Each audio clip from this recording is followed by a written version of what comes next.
The allegations Meghan has made are simply not true. Her account does not reflect what actually happened, and it has led the public to a deeply misleading impression. That version of events has no basis in. Meghan expected resistance inside the palace. She never expected to be stopped before she crossed the door. The moment she approached the secured entrance, 2 palace guards stepped forward, blocked her path, and delivered an instruction that stunned everyone close enough to hear it. She was not permitted to enter. Even more devastating was the name attached to that order. The command had come directly from Prince William. Before we go deeper into what this really means for the royal family, make sure to subscribe so you don't miss a single update. Meghan slowed, convinced there had been some misunderstanding. She had arrived believing a private royal discussion, connected to Prince Harry and the family's unresolved tensions, was waiting inside. And that mattered, because even limited contact with the palace could signal whether old wounds were finally beginning to close. The secured entrance, a controlled palace access point where guards verify who is permitted into restricted royal areas, suddenly became something far more painful. One officer calmly told her that William had personally instructed security not to admit her without his direct authorization. Meghan stared at him, then asked him to repeat it. The answer did not change. Meghan took one step forward, but the guard lifted his hand gently and firmly between her and the doorway. She stopped immediately. No raised voice followed. No dramatic argument was needed. The refusal itself carried enough weight. Behind the security desk, another officer reached for the phone, while Meghan stood waiting, humiliation replacing disbelief. She asked whether the instruction had been entered that morning. The guard would not discuss internal details, but his certainty told her something disturbing. This had been prepared before she arrived. Harry answered almost as soon as Meghan called. Her voice was controlled at first, but when she told him that William's name had been attached directly to the restriction, his disbelief turned into anger. Harry asked whether anyone inside had been contacted. Meghan told him a call was already being made. That detail mattered, because William still had an opportunity to change everything. He could dismiss the restriction, authorize her entry, and turn the confrontation into a misunderstanding. Instead, the seconds stretched. William received the message inside and understood exactly what was happening. An aide explained that Meghan remained at the entrance and was asking whether the order still stood. The prince paused before answering. According to the documented internal account, later used to reconstruct the exchange, his response was simple. The instruction remained in force. William knew Meghan was outside. He knew Harry would hear about it within moments. He still refused to reverse the decision. Meghan heard the confirmation and went silent. What had felt like an embarrassing mistake became something deliberate. The guards were not deciding her fate. They were carrying out a command that had already been considered, written down and defended. But William had not created that boundary because of anything Meghan did at the entrance that morning. The real reason reached back several days, to a private royal meeting where one sentence had changed everything. But the guards were merely enforcing the command. To understand why William was willing to issue it, the story has to move beyond the gates and into the fractured relationships behind them. The confrontation at the entrance looked like a battle over palace access, but access was only the surface. Behind William's order sat years of damaged trust, family accusations, Harry's departure, Meghan's resentment toward palace life, and William's growing determination to protect the monarchy he expects one day to inherit. By the time Meghan stood before those guards, neither side was reacting to a single morning. They were carrying an entire history with them. William had reached a point where private family tension no longer felt private to him. As Prince of Wales, the senior royal position traditionally held by the heir to the throne, he increasingly saw every internal dispute through the lens of what it might mean for the institution he could one day lead. That mattered, because one badly handled confrontation could spill from a family disagreement into a crisis surrounding royal authority. Meghan saw the same machinery very differently. To her, palace rules had become symbols of a system she believed had pushed her outward for years. Being stopped at the entrance, therefore, did not feel like procedure. It felt like rejection made official. Catherine had already sensed where William's thinking was heading. Earlier that morning, she found him alone with a security briefing in his hands. He read the same page twice, folded it carefully, and set it beside him without speaking. Catherine asked whether he was certain. William did not answer immediately. Then he told her that another broken boundary would be harder to repair than an uncomfortable one enforced now. The princess understood the fear beneath his calm.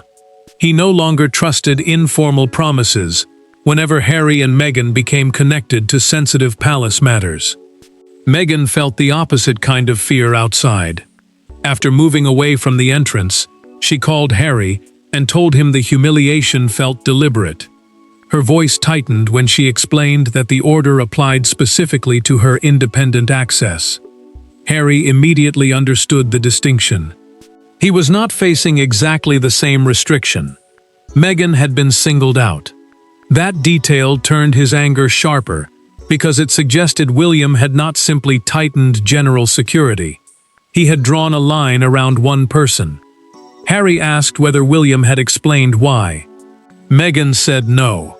The silence between them carried years of old frustration. For Harry, the incident reopened the familiar wound of believing his wife would always be treated differently. For Meghan, it confirmed the fear that even after stepping away from royal life, the palace could still decide where she belonged. William had resisted taking such a dramatic step before. That was what made the restriction more troubling. Something specific had changed his mind, and Catherine knew exactly when it happened. Days earlier, Meghan had made one request involving a sensitive palace meeting. William heard it, stayed quiet for several seconds, and afterward decided informal understanding was no longer enough. William's decision had not emerged from years of hostility alone. There had been one final trigger, a private encounter that transformed suspicion into an order. Every royal rupture has a moment that later seems inevitable. This one came during a private meeting at Windsor, several days before Meghan was stopped. What began as an attempt to discuss Harry's future relationship with the family became something else. When Meghan pressed for access to a conversation William believed should remain limited to working royals and direct family principles. The exchange lasted only minutes. Its consequences reached all the way to the palace gates.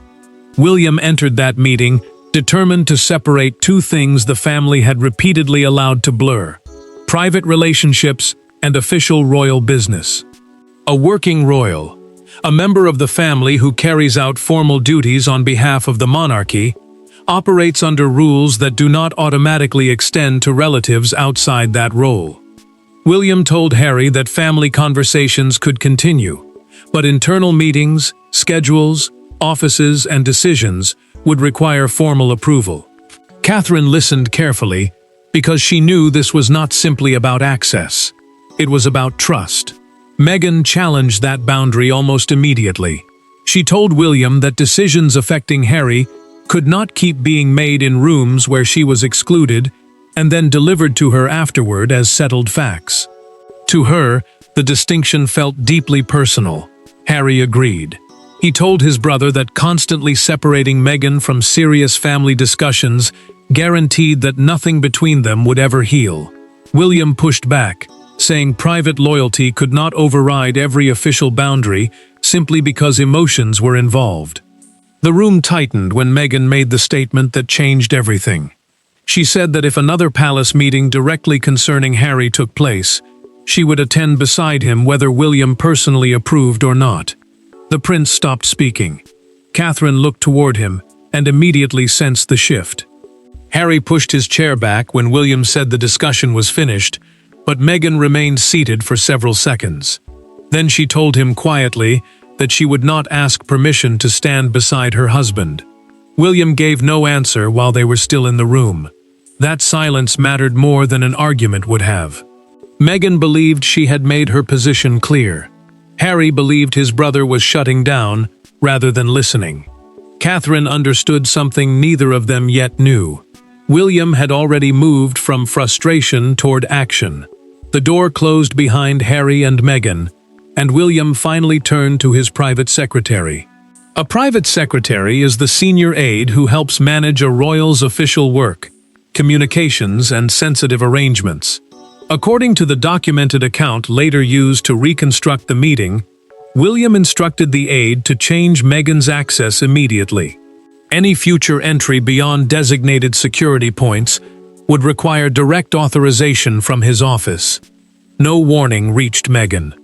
Days later, she approached the palace believing the argument had ended in Windsor. William knew otherwise. So when Meghan returned days later, William was not improvising. And once she challenged the guards at the entrance, the private conflict finally became a face-to-face royal confrontation. Meghan could have left. Instead, she demanded an explanation from the man whose order had stopped her. Inside the palace, William was told she remained near the entrance and wanted to speak with him directly. Advisors expected him to refuse. He did not. Minutes later, the brothers' unresolved fracture and Meghan's anger collided in a conversation stripped of ceremony, pleasantries, and the protective distance that had kept their hostility contained. William chose a controlled reception area near the entrance rather than allowing Meghan into the secured part of the palace. That distinction mattered because the restriction was still active, and admitting her beyond that point would have weakened the very boundary he had ordered. A secured royal area, a restricted part of a palace where entry depends on authorization, is not the same as a family sitting room. William wanted that line preserved even while agreeing to face her directly. Harry arrived already furious. Meghan had told him exactly what the guards said, and he confronted William almost immediately, demanding to know why his wife had been treated like a security problem instead of a member of the family. Meghan went further.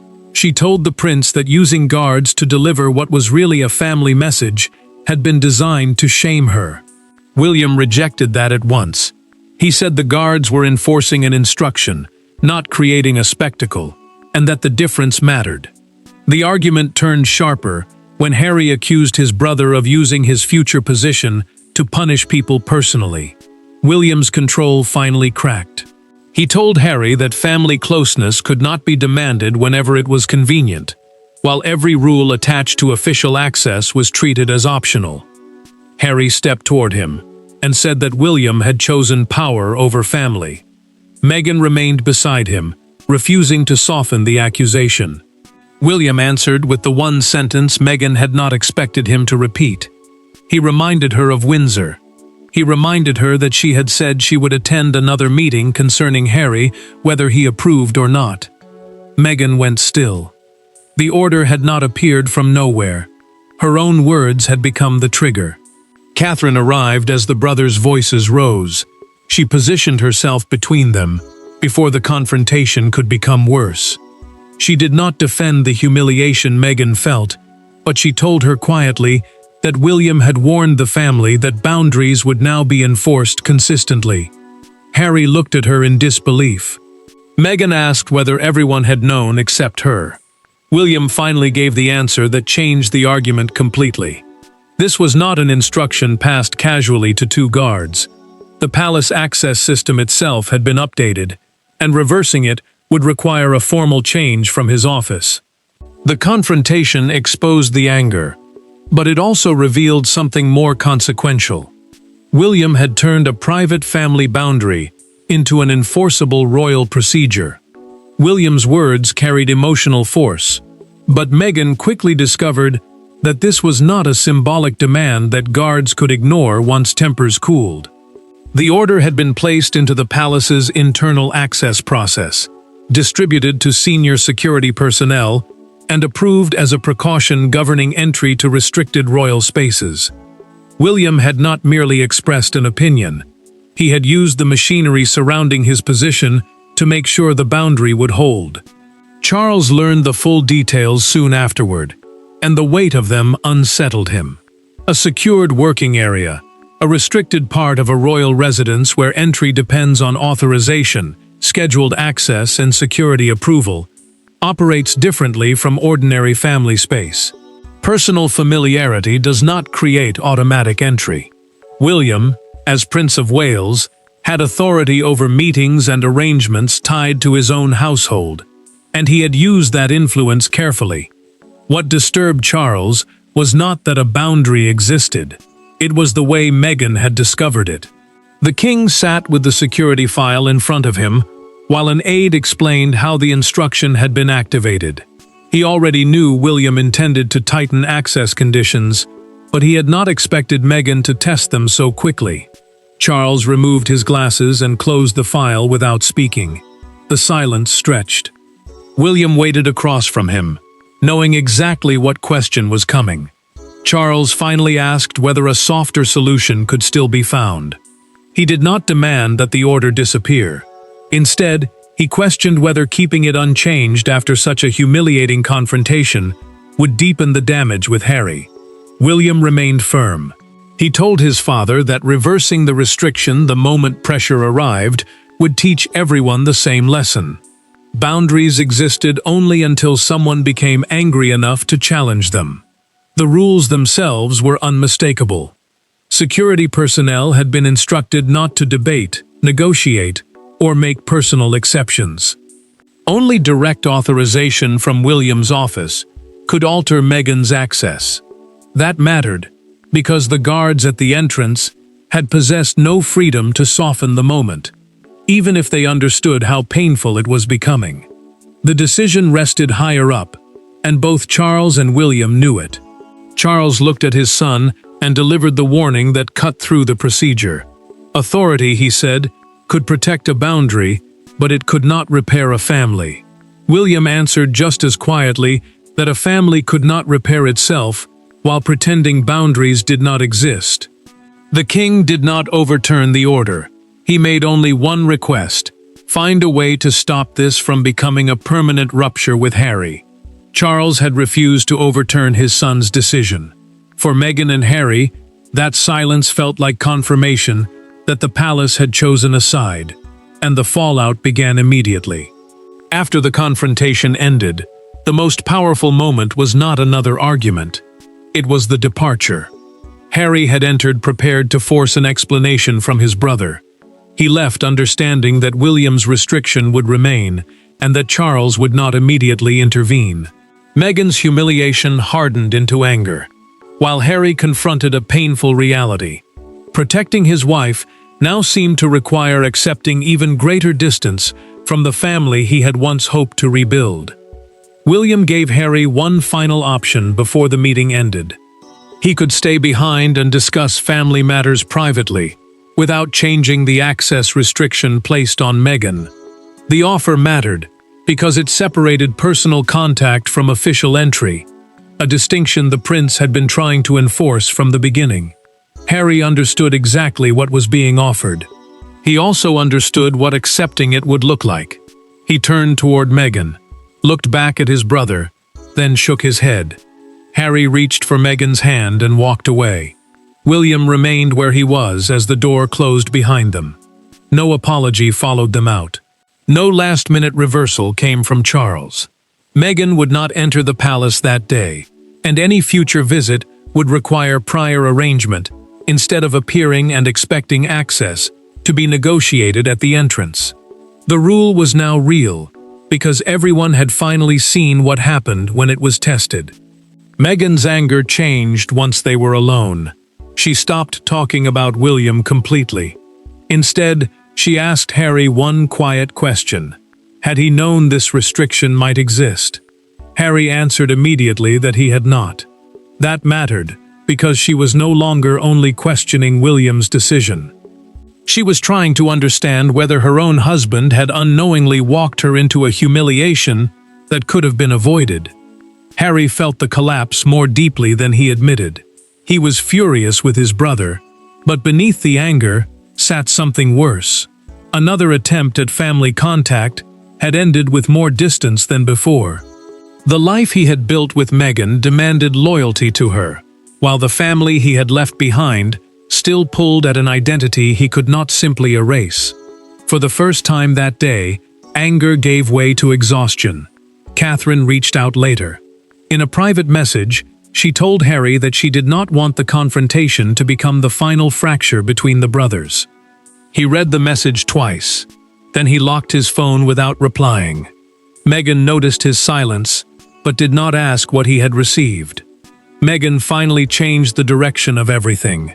She told Harry she would not return under the same conditions, and she would not demand another confrontation at the gates. That decision removed the immediate battle William had prepared for. For the first time, Meghan stopped pushing against the boundary, and that retreat forced William and Harry to confront each other without her standing between them. The turning point came only after the spectacle ended. No guards stood between them. No wives spoke for them. No aides carried carefully chosen messages from one room to another. Harry and William finally met alone. The palace restriction remained. Meghan had already decided she would not return under humiliation, and neither brother could pretend the relationship was normal. What followed was not reconciliation, but it was the first conversation built on complete honesty. Harry agreed to the meeting only after Catherine reached out privately and warned that silence would leave the confrontation at the gates as the final word between the brothers. Meghan supported his decision. She told him that whatever remained between him and William had to be faced directly now, without her becoming the reason either man avoided the truth. The meeting carried unusual weight because neither brother could hide behind palace procedure anymore. This was family, stripped of the institution around it. Harry spoke first. He told William that seeing Meghan stopped by guards felt like years of anger, distrust, and rejection compressed into one brutal moment. He admitted that what hurt most was not simply the restriction, it was the feeling that his wife had become someone the palace prepared itself against. William listened without interrupting. When Harry finished, the prince said he had known the decision would cause pain, but he believed refusing to draw a clear boundary would only create a larger confrontation later. Harry asked the question William had been expecting. Did he regret the order? William paused. Then he answered carefully. He regretted the way Meghan discovered the restriction, but not the reason the boundary existed. Harry lowered his eyes. The distinction hurt him, but he finally admitted that at least it was truthful. William then acknowledged the mistake he could no longer defend. Meghan should have been informed before arriving. She should never have learned about changed access conditions from guards at a palace entrance. That admission mattered because it was the first time the future king separated the necessity of the decision from the cruelty of its execution. Harry gave ground too. He admitted that Meghan's statement at Windsor, that she would attend a future meeting whether William approved or not, had made confrontation almost inevitable. He did not excuse the humiliation, but he could finally see the moment that triggered the response. William offered one compromise.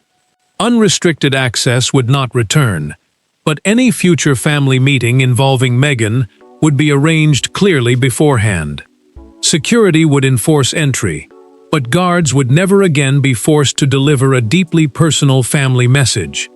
The brothers had reached a private understanding, but outside those walls, the image of Meghan being refused entry had already escaped the family and become a national spectacle. Private royal disputes rarely remain private once a palace gate becomes part of the story. By the following morning, the confrontation had transformed from a family argument into a public symbol. Some saw William protecting royal boundaries. Others saw Meghan being deliberately humiliated by the institution she once represented. And one image, Meghan standing outside while palace security remained between her and the entrance, became the moment through which the entire conflict was judged.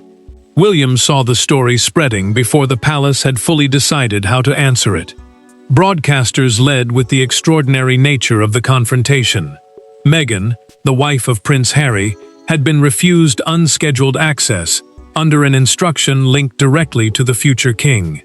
A secured royal area, a protected working space where entry depends on approval and security clearance, suddenly became the center of a national argument. The palace responded carefully, refusing to discuss family details and stressing only that access to restricted areas followed established arrangements. Meghan faced pressure of a different kind. Commentators waited for a statement. Supporters demanded that she answer the humiliation, and critics expected another public clash with the royal family. Harry asked whether she wanted to respond. She refused. Meghan told him she would not turn one painful moment into another public war. Her silence mattered, because it denied the conflict, the explosive retaliation many inside the palace had feared. William encountered the coverage almost by accident. A television carried an enlarged front page from a fictional morning newspaper with 3 words dominating the story: "Stopped at the gate." Beneath it sat the image now defining the crisis: Meghan separated from the entrance by palace security. Catherine watched William stop for barely a second. His expression hardened. Then he quietly asked an aide to switch the television off and continued walking. Catherine knew the coverage had reached him, even if he refused to discuss it. The public reaction grew outside Buckingham Palace. Tourists slowed near the gates, while journalists gathered in clusters, and royal supporters argued over what the incident meant. Some defended William for enforcing a boundary he had already established. Others said no family dispute should have ended with Meghan learning her status from guards. Harry watched the debate with frustration, but Meghan continued refusing to answer it. Her silence surprised palace aides. They had prepared for accusations, interviews, and another damaging cycle of public attack. None came. That restraint created something the confrontation had nearly destroyed: room for the private compromise between William and Harry to survive. The world had chosen its headlines, but the family still had to decide what the moment meant, and whether those palace gates represented revenge, protection, or the painful beginning of a new reality. In the end, Meghan did not receive the reversal she first demanded. William did not withdraw the boundary he believed necessary. Harry did not suddenly repair years of tension with his brother.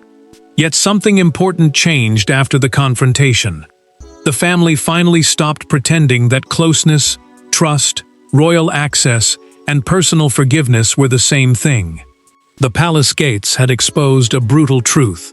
Relationships could survive only if everyone understood where the new boundaries stood.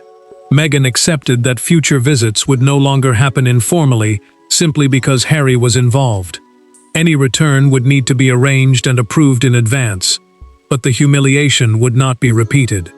William ordered that future access decisions be communicated directly before arrival, rather than delivered by guards at an entrance. That mattered because palace access, permission to enter restricted royal spaces, had become the symbol of the entire conflict. The rules stayed. The method changed. Meghan told Harry she would no longer measure her place in the family by whether palace doors automatically opened for her. The anger had not vanished, but the need to prove something had. Harry understood the shift.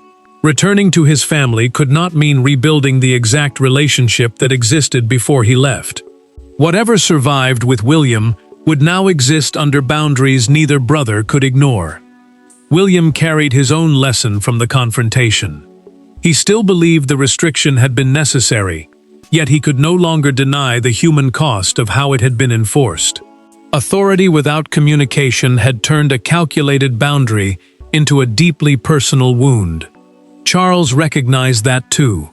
In a private conversation later documented by an aide, the king told William that painful honesty was preferable to false closeness, because pretending the family was united had already caused enough damage.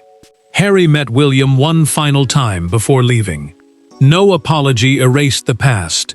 No embrace repaired the years between them. The prince simply told his brother that next time there would be no surprise waiting at the door. Harry answered that there must never be one again. For once, Neither man argued. They had finally agreed on something small, but real. The gates did not reopen because somebody surrendered. They reopened only under clearer terms. Meghan walked away from the humiliation with her dignity intact. William kept the boundary he believed the crown required, and Harry finally faced the truth between them. The old royal relationship was over. In its place stood something colder, smaller, but far more honest. And that was the final consequence of the day Meghan was stopped at the palace door. Thanks for watching. Please don't forget to like and subscribe, and we will see you in next one.